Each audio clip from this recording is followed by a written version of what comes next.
to say that this is one of the works of art that is also, I think, present on people's minds quite a bit when they leave the museum, particularly if you were probably 12 or under. Because there are an awful lot of things in here that you will recognize. So we have Shrek and Fiona, we have little toy soldiers, we have dominoes.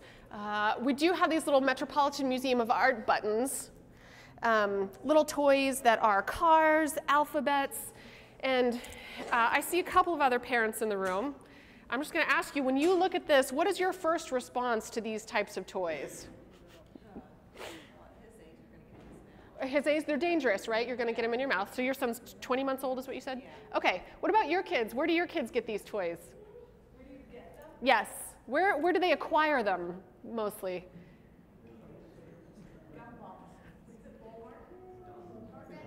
Target? Okay, party favors. The first thing that Happy Meals and party favors. So these are not the kind of toys that you go downtown to the nice toy store and purchase. These are the kind of toys, for the most part, that are dollar store toys. These are the things that when my daughter goes to a party, she comes home with a bag of them, and I say, oh my gosh, what am I going to do with these? Because she is emotionally attached to them, but they are trash to me. You know, there are more, sorry about that, there are more things to put in a container somewhere. I think everybody who looks at these probably has a little bit of a different response to these. It's interesting to me. I didn't know the part about him not having, well, I think I knew the part about him not having toys. I didn't realize that he wasn't able to walk past a toy store without purchasing something. So I think that's really interesting. But I also think that it's worth thinking a little bit more about what role these toys play in society. For example, we had an answer that these toys can be found a lot of times in a McDonald's Happy Meal, which is marketed towards children. And it's interesting, with Sarah Bernhardt, many of you may have been able to look at this and know immediately who she was.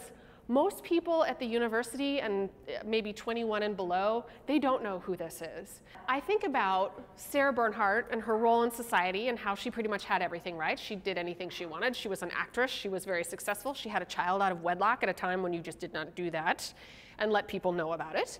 So I think about the role that celebrity plays in the acquiring of these toys, and how McDonald's toys are heavily marketed from movies, popular movies that are coming around, especially, you know, when you see Shrek and Fiona, I mean, that probably came from a McDonald's toy. And the role of what we value and what children value versus maybe what's probably best for our environment. And that links back into some of the things that he's doing. Joyce mentioned The Wasteland, which is a film that he did with a group of young people, I think mostly, who in Brazil, they don't recycle in quite the same way we do. They have people who go through the trash and pull valuable things out.